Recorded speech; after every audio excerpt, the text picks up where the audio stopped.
Bismillahirrahmanirrahim. Welcome to Cantor Publishers video session. Students, today we will learn Mathematics 8 Chapter 1 Lecture number 7. For this purpose, you must have these three books: Textbook for Grade 8, Summer Pack and Resource Pack. हम main content जो है वो text book में से use करेंगे. Summer pack में से हमने वो काम कंप्लीट करना है जो आपके करंट लेक्चर से रेलेवेंट होता है. रिसोर्स पैक आपके पेरेंट्स और टीचर्स की गाइडेंस के लिए है. इसमें कंप्लीट मेथोडोलॉजी बताई गई है कि किस तरह उन्होंने आपको टीच करना है थ्रू डिफरेंट एक्टिविटीज. यह कैंटर पब्लिशर की ऑफिशियल वेबसाइट के ऊपर भी अवेलेबल है, वहां से भी आप इसको डाउनलोड कर सकते हैं. तो स्टूडेंट्स, चलिए बुक की तरफ चलते हैं. हमने unit 1 operation on sets start किया हुआ है. आज से पहले हम लोगों ने ये टॉपिक कंप्लीट किए थे 1.1 सेट्स के बारे में, 1.2 operations on sets and 1.3 topic हमारा अभी कंटिन्यू है. आज इसका लास्ट लेक्चर है इस टॉपिक के ऊपर. चलिए तो आज के टॉपिक की तरफ चलते हैं. स्टूडेंट, टॉपिक हमारा वेन डायग्राम है. इसके बारे में हम लोग पहले भी पढ़ चुके हैं प्रीवियस लेक्चर्स में. इसमें जो एसएलओज हैं, एसएलओज का मतलब होता है student learning outcomes. First SLO जो हम लोग डिस्कस करेंगे वो verify distributive laws through Venn diagram. फिर हम लोग रिवीजन करेंगे इसी यूनिट की जो करंट यूनिट नंबर 1 है इसकी, कि इसमें हम लोगों ने क्या कुछ पढ़ा, क्या सीखा, और उसमें कुछ असेसमेंट होंगी और एक रिव्यू एक्सरसाइज होगी. आए तो बुक के तरफ पेज नंबर 16 ओपन करें. Distributive law of intersection over union. Students, मजीद डिस्कशन से पहले जरा बोर्ड की तरफ आए, वहां पर हम लोग इस लॉ के बारे में डिटेल डिस्कस करते हैं. डियर स्टूडेंट्स, जैसा कि अभी हम लोग बुक में पढ़ रहे थे डिस्ट्रीब्यूटिव लॉज के बारे में, और हम लोग इससे पहले थ्रू सेट्स जो है वो सिंपली चेक कर चुके हैं. अब देखते हैं ये क्या है. इनको हम लोग वेन डायग्राम के थ्रू जनरली प्रूव करेंगे और फिर इनसे रेलेवेंट एग्जांपल्स बुक में से करेंगे, एग्जांपल्स और क्वेश्चंस. देखिए जरा, डिस्ट्रीब्यूटिव लॉ जो है वो दो होते हैं. फर्स्ट जो हमारे पास आएगा, if A B and C are 3 overlapping sets,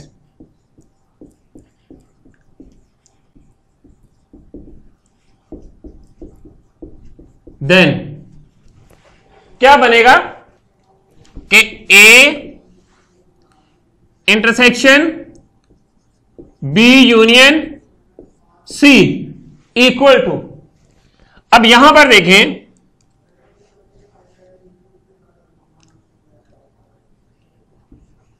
A intersection B union ये वाला, ए इंटरसेक्शन सी, ये this is distributive law of intersection over union. Distributive law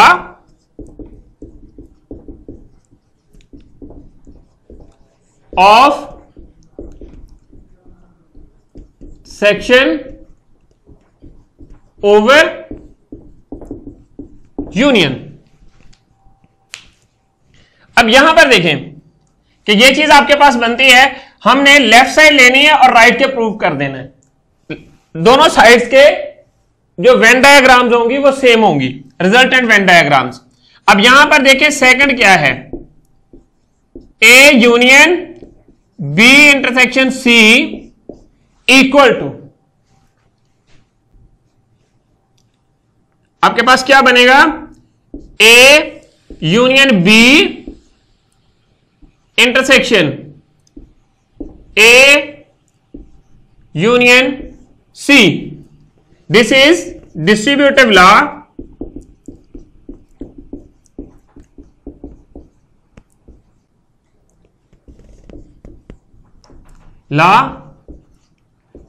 of union over intersection। यहां पर देखिए स्टूडेंट्स, तो आपके पास क्या चीज बनती है कि हम लोग पहले इसको देखते हैं। ये क्या चीज है कि आपके पास हम लोग लेफ्ट साइड ले लेते हैं, टेक लेफ्ट हैंड साइड। यहां पर क्या है, हमने देखना है ये चीज। पहले हम लोग बी इंटरसेक्शन सी को देखते हैं। इसके हम लोगों ने जब एसोसिएटिव लॉ को देख रहे थे या हम लोग वेन डायग्राम्स देख रहे थे यूनियन और इंटरसेक्शंस की, उसमें भी ये कंडीशन देखी थी, उसी की रिकैप्चुलेशन है। अब यहां देखें क्या ये बनती है, ये बी इंटरसेक्शन सी,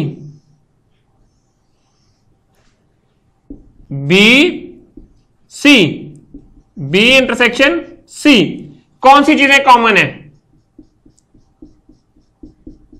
ये। अब हमने इसका यूनियन लेना है किसके साथ, तो स्टूडेंट्स पहले हम लोग ये वाला 1 ले लेते हैं। इसमें हम लोग पहले लेफ्ट साइड लेंगे, टेक लेफ्ट हैंड साइड। हमने क्या करना है, बी यूनियन सी देखना है, B union C. B union C में क्या चीज आती है, हमारे पास जो वेन डायग्राम है, इसकी वेन डायग्राम हमने उस वक्त भी की थी जब हम लोग यूनियन और इंटरसेक्शन को देख रहे थे थ्रू वेन डायग्राम। फिर हम लोगों ने एसोसिएटिव लॉ के दौरान में भी देखी थी। अब दोबारा फिर उसको देखते हैं, रिकैप करते हैं। देखें जरा, ये वेन डायग्राम इस तरह बनेगी, क्या है, बी यूनियन सी। यूनियन का मतलब यह होता है कि आपने सारे एलिमेंट लेने हैं बी और सी के। ये बी सेट है और ये सी सेट है, इसके सारे एलिमेंट शेड कर देंगे, सारे पोर्शन, सारा हिस्सा शेड हो गया। जब ये चीज आपके पास बन गई तो हम लोग क्या करेंगे, ये बी यूनियन सी है। अब हमने क्या करना है कि इसी का यूनियन का इंटरसेक्शन लेना है ए के साथ। जब इसका इंटरसेक्शन बनेगा आपके पास, वो इस तरह का कुछ बनेगा। देखिए जरा,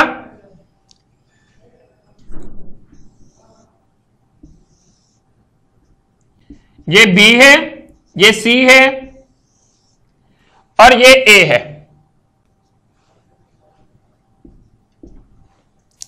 तो जब आपने इंटरसेक्शन लिया बी यूनियन सी, कौन सा हिस्सा आपके पास शेड होगा, ये वाला। मींस आपने क्या देखना है, बी सी ये है और इंटरसेक्शन किसके साथ है, ए के साथ, दोनों का। ये वाला पोर्शन आपके पास शेड हो जाएगा, ये वाला portion. Means A intersection B C. बाकी इसको हम लोग ये चीज नहीं लेंगे, इसको ब्लैंक कर देंगे, इस हिस्से को हम लोग ब्लैंक कर देंगे, क्योंकि ये वाला जो पोर्शन था, इतना हिस्सा है यहां पर ऊपर इस शेप में, ये वाला पोर्शन हम लोग लेंगे। तो बाकी जो ये चीज बन जाएगी। अब ये चीज बन गई, ये हमारे पास फिगर, इसको मैं 1 का नाम दे देता हूं। अब हम लोग ले लेंगे राइट साइड। ये क्या बनती है, A intersection B union C. Now एक राइट हैंड साइड। इसमें एक चीज आपने देखनी है, अगर तो ए जो है, ए के सारे एलिमेंट बी यूनियन सी में लाई करते हैं, तो फिर ये वाला पोर्शन भी शेड हो जाता है, ये वाला हिस्सा भी, ये वाला शेड। अगर नहीं लाए करते, ये उस सूरत में है A is not subset of B union C, ये उस शेप में है। अब आपके पास अगर ये सबसेट हो जाता है तो फिर ये पोर्शन भी शेड हो जाता है। अब नेक्स्ट देखें, एक राइट हैंड साइड में हमने क्या चीज देखनी है, हमने ए इंटरसेक्शन बी लेना है, फिर ए इंटरसेक्शन सी लेना है। देखें जरा राइट हैंड साइड में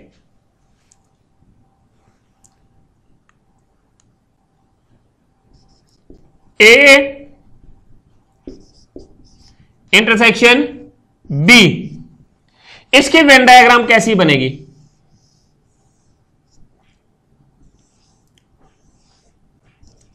ए बी इंटरसेक्शन है, ये क्या बनेगा, ये चीज शेड हो जाएगी, ओनली दिस वन।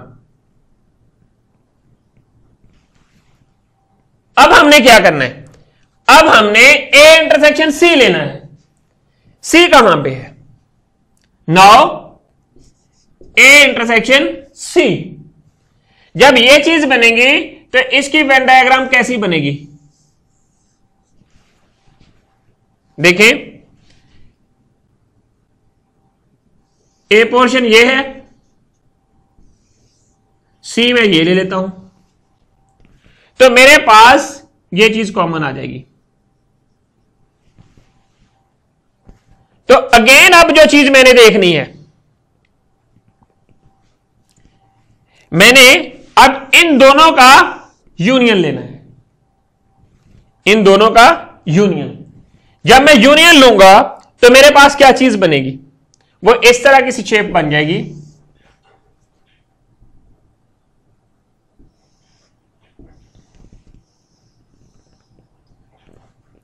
ये यूनिवर्सल है, ये सब में यू आएगा इस तरह। तो आपके पास ये जो चीज है ए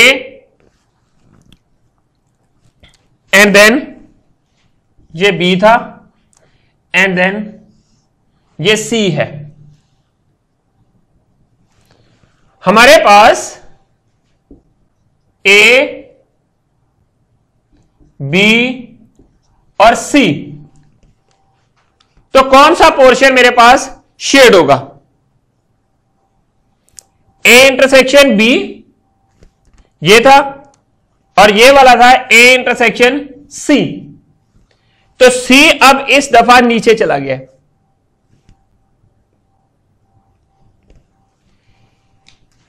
ए सी ये वाला पोर्शन शेड हो जाएगा,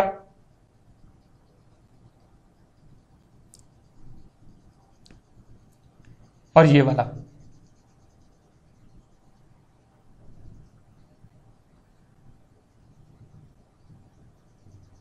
दोनों का हमने यूनियन ले लिया।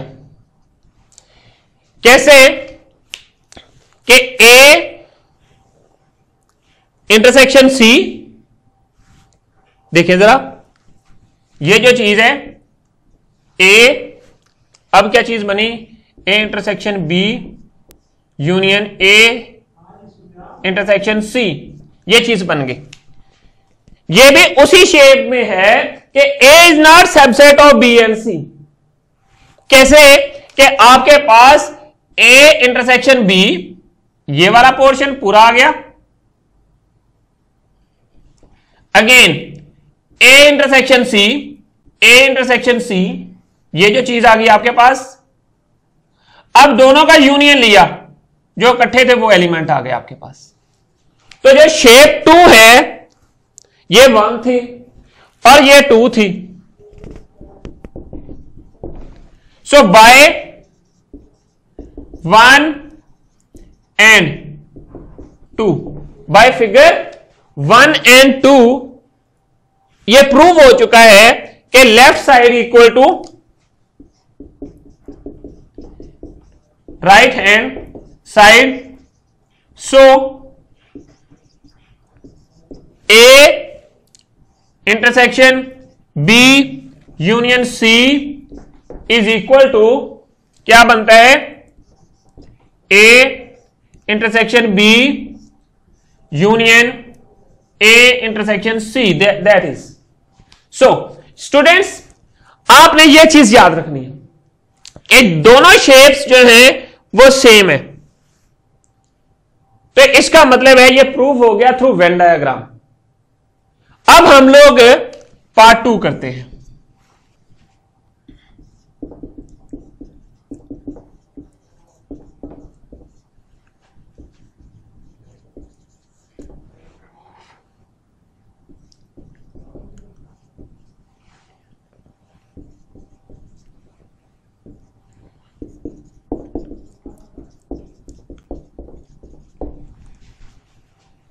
तो स्टूडेंट्स, अब हम लोग पार्ट 2 को देखते हैं कि पार्ट 2 क्या कहता है।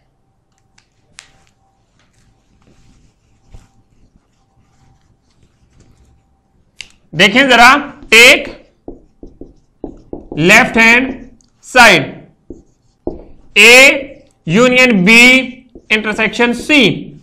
यह चीज हम पहले भी कर चुके हैं, हम अब भी देखते हैं कि यह किस तरह प्रूफ होगा। देखें जरा यहां पर कि हम बी और सी को देखेंगे। वेन डायग्राम बी और सी की कैसी बनेगी?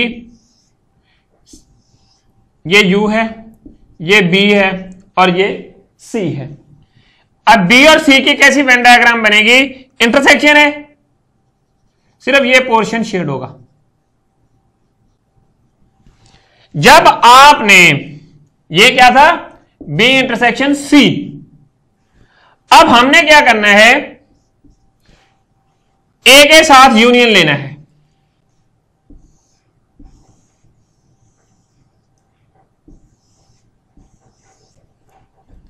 ये बी है, ये सी है और ये सेट ए है। A union B intersection C. अब स्टूडेंट्स यहां पर एक चीज देखें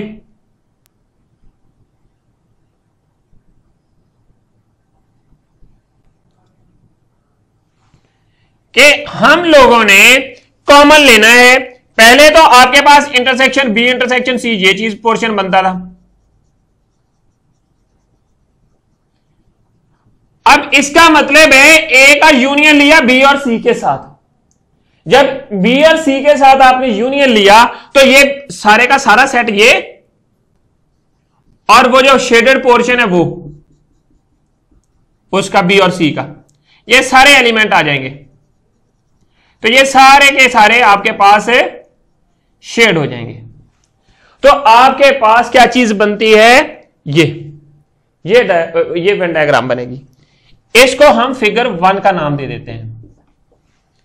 तो स्टूडेंट्स अब देखें, अब हम लोग लेंगे right side. Now take right hand side. उसमें क्या चीज देखेंगे? पहले हमने ए यूनियन बी फिर ए यूनियन सी लेना है। ए यूनियन बी ये क्या बनता है?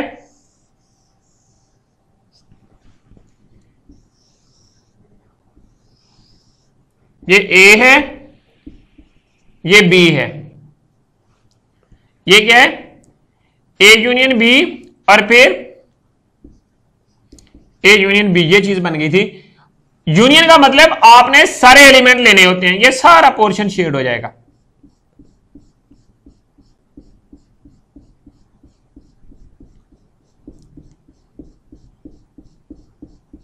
तो ये सारा हिस्सा आपके पास शेड हो गया।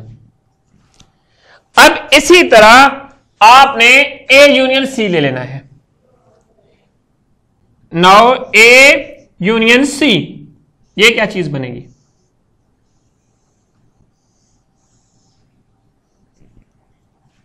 ये यूनिवर्सल सेट, ये ए है, ये सी सेट है। यूनियन लिया, ये पोर्शन सारा शेड हो गया दोनों।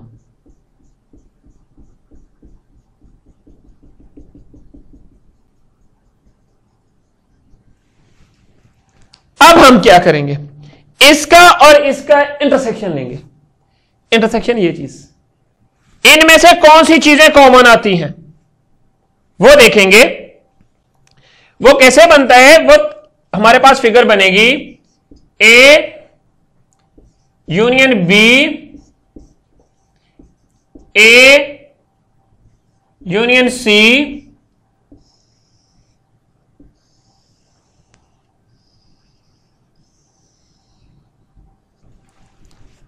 हमने अब कॉमन एलिमेंट देखने हैं, वो कौन से हैं। ये ए है, ये बी है,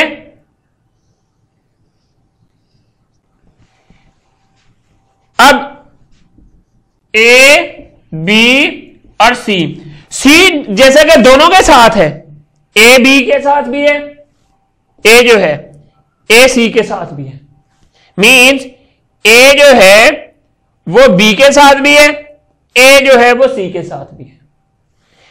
इसके कॉमन एलिमेंट, ए के कॉमन एलिमेंट बी और सी के साथ वो ले लेने हैं।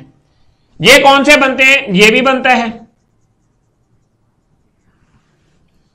और कॉमन में ये चीज भी आ जाती है, बी और सी के भी कॉमन आ जाते हैं।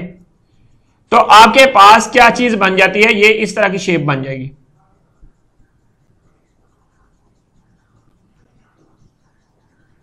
ये 2 बन गई आपके पास। देखें अब दोनों की शेप्स मिलती जुलती हैं, सेम है।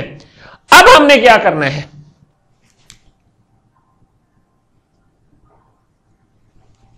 अब दोनों को कंपेयर किया, फाइनल रिजल्टेंट शेप्स को, तो ये दोनों इक्वल हैं। सो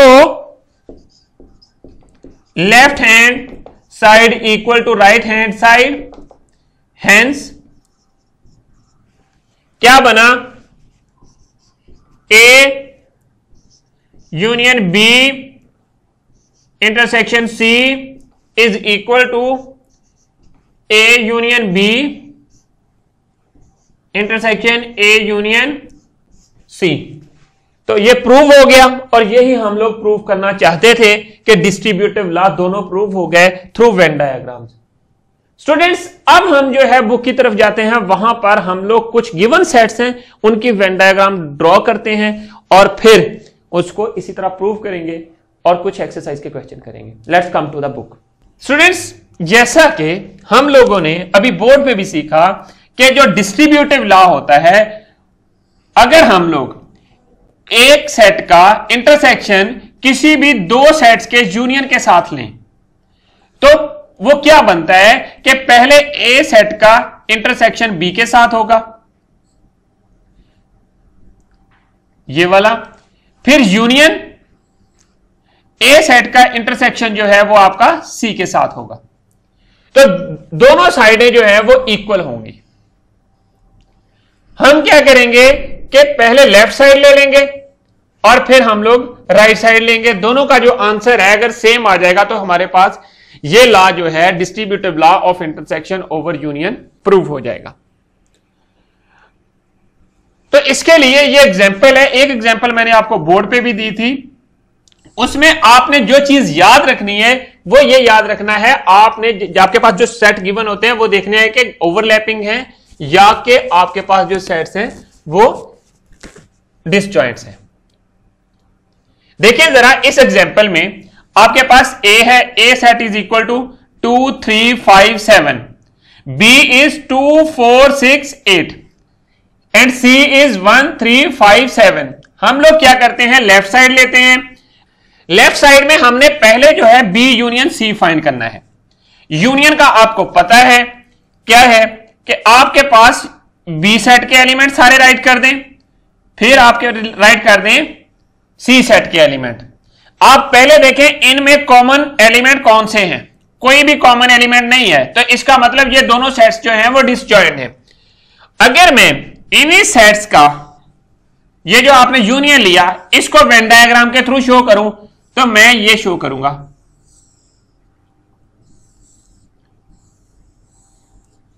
और ये शो करने के बाद क्योंकि यूनियन ले रहे हैं, यूनियन में सारे के सारे एलिमेंट जो होते हैं वो सेम होते हैं, सारे के सारे हमने ले लेने होते हैं। इसका मतलब दोनों साइड जो है वो शेड हो जाएंगे। अब आपके पास ये B और C था, ये फर्स्ट स्टेप में आपने ये ले लिया। अब देखें नेक्स्ट कि आपके पास यूनियन है, आपने B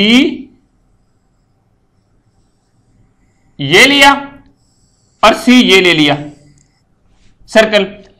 इसमें वो जो एलिमेंट आपके पास गिवन है, B के एलिमेंट राइट कर दें B में, C के एलिमेंट राइट कर दिए C में। फिर क्या किया, यहां पर आपने B और C में एलिमेंट राइट कर दिए। अब देखें जब आपने यूनियन लिया तो इसका मतलब सारे एलिमेंट और सारे पोर्शन शेड हो गए। ये जो वेन डायग्राम आपके बुक के ऊपर शो हुई है, ये फाइनल रिजल्ट शो हुआ है। एक्चुअल जो डायग्राम पहले स्टेप में आपने जब B और C का यूनियन लेना है तो आपने इस तरह एक वेन डायग्राम ड्रॉ करनी है अपनी नोटबुक के ऊपर, ताकि स्टेप बाय स्टेप आप उसको आगे लेकर चल सकें। अब फिर ये जो यूनियन आया, इसका आपने इंटरसेक्शन लेना है A के साथ। आपने A के सारे एलिमेंट राइट किए, फिर B यूनियन C के एलिमेंट राइट कर दिए, जो आपने रिजल्ट लिया था यहां पे। अब इनमें देखें कि कौन सा एलिमेंट आपके पास कॉमन आता है। 2 कॉमन है, इसके अलावा और कौन सा कॉमन है? 3 5 7 3 5 7 2 3 5 7 मींस कि ये जो सेट्स हैं ये ओवरलैपिंग सेट्स हैं और इसका कोई भी एलिमेंट ऐसा नहीं है जो कि इसमें नहीं है। इसका मतलब यह है कि A जो है वो सबसेट है किसका? B इंटरसेक्शन C का, सारा सेट उनमें लाई कर रहा है। तो हम लोग क्या करेंगे, ये आपके पास ओवरलैपिंग सेट में आ जाता है, तो हम क्या करेंगे, यहां पर ये ड्रॉ कर देंगे और जो एलिमेंट कॉमन है वो ले लेंगे। इंटरसेक्शन का मतलब यह होता है कि आपने क्या करना है कि जस्ट वो एलिमेंट लेने हैं जो कॉमन आते हैं।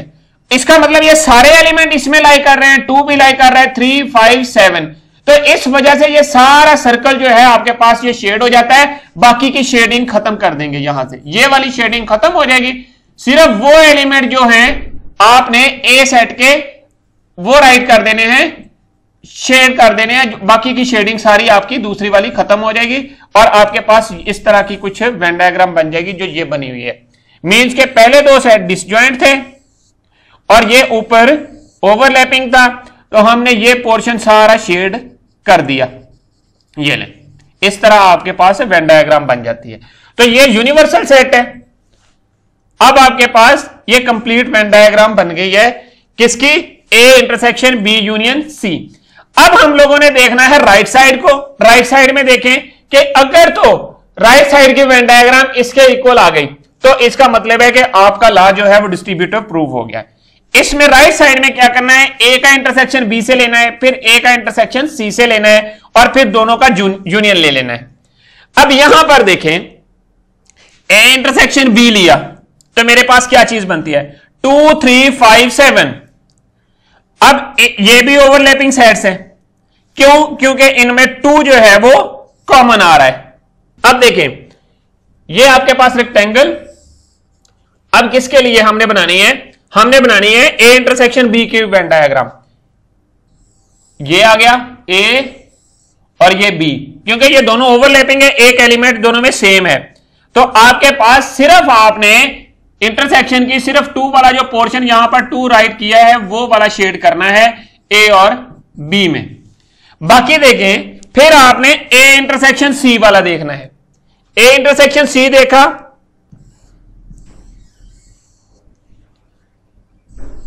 आपके पास ये था।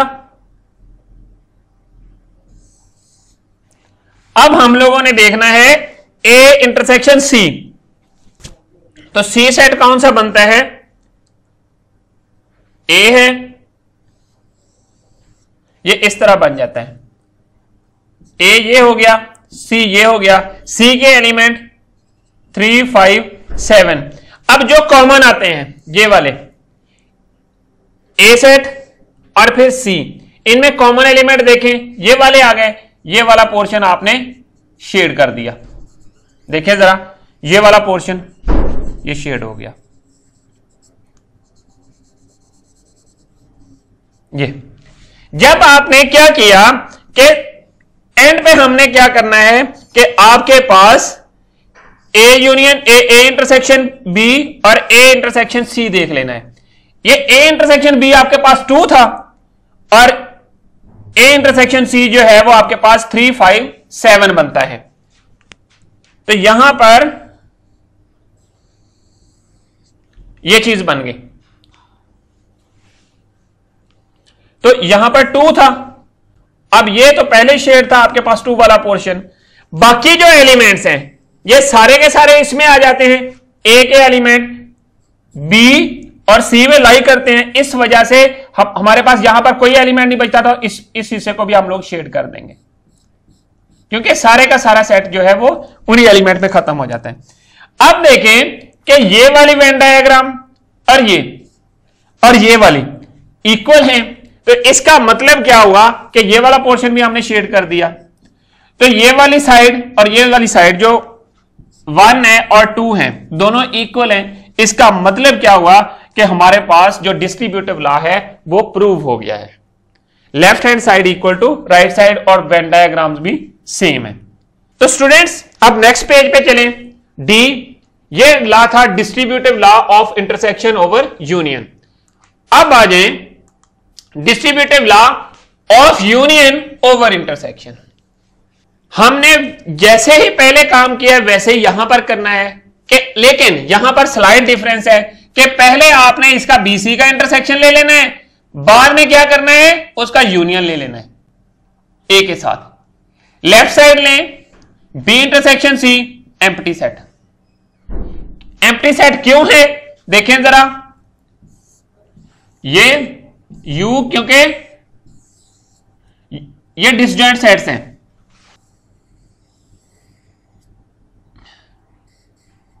ये सेट्स जो हैं बी और सी, ये वाले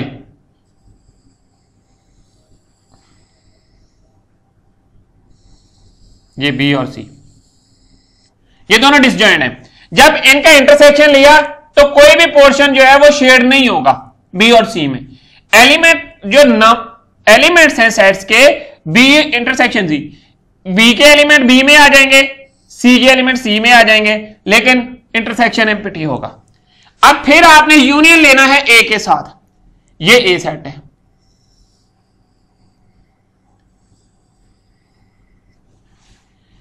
ए सेट है, इनमें सारे के सारे दोनों जो है जब आप यूनियन लेंगे इकट्ठे एलिमेंट करके राइट कर देते हैं, तो जो एलिमेंट ये वाले हैं ये वाले और ये सारे के सारे जो आ जाते हैं इसमें वो शेड हो जाएगा पोर्शन। इसीलिए आपकी बुक के ऊपर भी ये पोर्शन शेड हुआ है। अब आपके पास इसी तरह ये ए वाला बन जाता है। अब क्या करेंगे, इस पोर्शन को आप शेड कर देते हैं। जब आपने यूनियन लिया तो 2, 3, 5, 7 बन जाता है। सिमिलरली राइट साइड लेंगे, ए यूनियन बी लेंगे, फिर ए यूनियन सी लेंगे, एंड पे आपने उनके रिजल्टेंट का इंटरसेक्शन ले लेना है। देखें जरा, ए यूनियन बी लिया तो ये आ गया, ए यूनियन सी लिया तो ये आ गया, फिर आपने इनका इंटरसेक्शन लिया तो 2, 3, 5, 7 आ गया। तो सेम डायग्राम बन गई जिस तरह ऊपर वाली पहली डायग्राम बनी हुई है फिगर 5 में, इसी तरह नीचे वाली डायग्राम दोनों सेम बन गई। तो इसका मतलब है दोनों इक्वल हैं और ये वेन डायग्राम के थ्रू भी प्रूव हो जाते हैं। अब देखें, अब यहां से भी है इक्वेशन 2 और इक्वेशन 1 दोनों इक्वल हैं। So left side equal to right side, hence A union bracket B intersection C equal to A union B bracket close intersection A union C bracket close. तो ये आपके पास distribution law of union over intersection prove हो चुका है। तो students अब आ जाए एक्सरसाइज की तरफ। कुछ प्रैक्टिस के क्वेश्चंस हैं जो कि आपने अपनी नोटबुक के ऊपर कंप्लीट करके अपने टीचर को चेक होने के लिए भेजनी है। देखें जरा, exercise 1C question number 2 part 3 और 4 आपने कंप्लीट करना है। सेट ए ये है, सेट बी ये है, सेट सी ये है। Verify the following laws through Venn diagram. आपने distributive law of union over intersection of sets, distributive law of intersection over union of sets, जिस तरह आपने अभी बुक के पेजेस के ऊपर किया और बोर्ड के ऊपर किया, जो मैंने मेथड बताया आपको, उसी तरह आपने इनको प्रूव करना है। तो स्टूडेंट्स अब आ जाए समर पैक की तरफ, पेज नंबर 12 के ऊपर। यह क्वेश्चन आपने कंप्लीट करना है, distributive laws using Venn diagram. ये आपके पास क्वेश्चन नंबर 1 है, इनको आपने शो करना है। पहले इन सेट्स को आपने इनके टेबुलर फॉर्म में राइट कर लेना है, देन आपने इनको सॉल्व करना है, और यह काम आपने अपनी बुक के ऊपर ही करना है, कंप्लीट करके अपने टीचर को भेजना है। नेक्स्ट पेज की तरफ आए, 13 पे, ये वही डिस्ट्रीब्यूटिव लॉज जो आपके पास ऊपर सेट्स दिए हुए थे उनमें से। अब क्वेश्चन नंबर 2 देखें, if x is equal to x such that x belongs to p and x is less than equal to 19। p का मतलब है प्राइम नंबर से बिलोंग करता है। y is equal to x such that x belongs to n and x is between 10 and 18, 10 और 18 के दरमियान है। And then z is equal to x such that x belongs to o। o किसको represent करता है? Odd numbers को, ये n natural numbers को, p प्राइम नंबर्स को। तो आपने लेस देन 15 से और जो भी ऑड नंबर्स हैं वो राइट करने हैं। अब नेक्स्ट देखें, फिर आपने ये प्रूव करना है और वेन डायग्राम्स ड्रॉ करनी है। तो स्टूडेंट्स आप अब रिव्यू की तरफ चलें, वहां पर हम लोग रिव्यू एक्सरसाइज करेंगे। इस यूनिट में जितना भी हम लोगों ने पढ़ा है उसको आप थोड़ा सा रिवाइज करें, और आपने अकॉर्डिंग टू द SLOs अपने दिमाग में रिकैप करना है चीजों को, और फिर इनके आंसर्स देने हैं। ये क्वेश्चन नंबर 1 है टेक्स्ट बुक का, रिव्यू एक्सरसाइज 1 का, उसमें आपने इसको बुक के ऊपर ही सॉल्व करना है। आपने इन सर्कल करना है करेक्ट आंसर को। हर पार्ट के 4 ऑप्शंस हैं, 4 में से एक करेक्ट है, और वो करेक्ट आपने चूज करना है। देखें पहला देखें, if a is equal to 1 2 3 b is equal to abc then which one is not true. वो कहता है a and b are equal sets. Equal set के डेफिनेशन के अकॉर्डिंगली क्या ये प्रूव होते हैं? a and b are disjoint sets, क्या ये डिसजॉइंट हैं? a and b are equivalent sets, क्या ये इक्वलेंट हैं? a intersection b is empty, कौन सा ट्रू नहीं है? ये सोचें, सारी डेफिनेशन को रिकैप करें, और फिर इसका यहां पर करेक्ट ऑप्शन पे टिक कर दें या इंसर्कल कर दें। सिमिलरली आपने second, third, fourth, fifth, sixth, seventh, 8, 9 और 10 पार्ट तक इसको कंप्लीट करना है। यह काम आपने बुक के ऊपर ही करना है। अब नेक्स्ट क्वेश्चन नंबर 2 है, right all the proper subsets of the following. आपको पता है प्रॉपर और इम्प्रॉपर सबसेट्स कौन से होते हैं, डेफिनेशन को रिकैप करें और इनके आंसर दें। फिर आपके पास है question number 3, right all subsets of the following sets. आपको सबसेट्स का बताया हुआ है कि सबसेट्स कैसे कैलकुलेट करते हैं। 2 raise power 2 the cardinality, n raise power a आ जाएगा जिस तरह पार्ट 1 में है, तो वो आप देखें कितने सबसेट्स बनेंगे, और अकॉर्डिंग टू दैट आप उनके सबसेट्स बना दें। फिर आपने पावर सेट लिखने हैं, right the power set of ABC। इसका पावर सेट लिखेंगे कि ये किसके इक्वल है, तो ये भी मैंने आपको बताया हुआ है। और फिर आपने डिमॉर्गन्स लॉ को प्रूव करना है। तो स्टूडेंट्स अब आ जाएं समर पैक की तरफ। वहां पर एक असेसमेंट है जो कि आपने समर पैक के ऊपर ही उसको कंप्लीट करना है, और फिर अपने टीचर को चेक करने के लिए भेजना है। देखें जरा, यूनिट 1 असेसमेंट का क्वेश्चन है। ये बिल्कुल वैसा क्वेश्चन है जिस तरह आपने रिव्यू एक्सरसाइज में किया है कि फर्स्ट क्वेश्चन कि आपने MCQs या मल्टीपल चॉइस क्वेश्चन हैं, ये वाले कंप्लीट करने हैं। ये आपकी असेसमेंट है। आपने इस यूनिट में कितना पढ़ा, क्या सीखा, उससे आपको अंदाजा हो जाएगा कि आपको कितना कुछ आता है या आपने क्या कुछ लर्न कर लिया है। ये आपने असेसमेंट कंप्लीट करनी है, और इसी तरह अब ये 14 पेज से लेकर 20 पेज तक ये कंप्लीट करने के बाद आपने टीचर को भेजनी है। जब आप इसको लिख रहे हो, इस असेसमेंट को कंप्लीट कर रहे हो, तो आपके पास कोई भी हेल्पिंग मटेरियल नहीं होना चाहिए। अब आ जाए नेक्स्ट पेजेस की तरफ। क्वेश्चन नंबर 2 देखें, verification of commutative laws. Commutative law का पता है आपको क्या है, उसको आपने वेरीफाई करना है। फिर आपने क्वेश्चन नंबर 3 की तरफ आए, यहां पर क्या करना है, एसोसिएटिव लॉ को वेरीफाई करना है। एंड क्वेश्चन नंबर 4, इसमें क्या है, ए का कॉम्प्लीमेंट फाइंड करना है। एंड देन क्वेश्चन नंबर 5, यहां पर क्या करना है, आपने distributive law of union over intersection देखना है। एंड देन सबसे पहले अगर आपके पास के सेट बिल्डर नोटेशन में है तो आपने इनको टेबुलर फॉर्म में राइट कर देना है। क्वेश्चन नंबर 6 है, आपने यहां पर पावर सेट फाइंड करना है। इसी तरह आपके पास क्वेश्चन नंबर 7 है, वहां पर आपने क्या करना है कि ये वाला जो लॉ है आपके पास डिस्ट्रीब्यूटिव लॉ, ये आपने इसको प्रूव करना है, वेरीफाई करना है। नेक्स्ट देखें, आपके पास क्वेश्चन नंबर 8 है, यहां पर using Venn diagram X complement write करना है। कॉम्प्लीमेंट का मैंने आपको बताया हुआ है किस तरह फाइंड करना है, वो मेथोडोलॉजी यूज करें और उसको कंप्लीट करें। ये वेन डायग्राम को यूज करके आपने ये भी प्रूव करना है कि a minus B is not equal to B minus A. Similarly question number 9 की तरफ आए, वहां पर आपने वेरीफाई क्या करना है, डिमॉर्गन्स लॉ। पहले इनको सेट नोटेशन में वो टेबुलर फॉर्म में राइट करें इन सेट्स को और देन उसको कंप्लीट करें।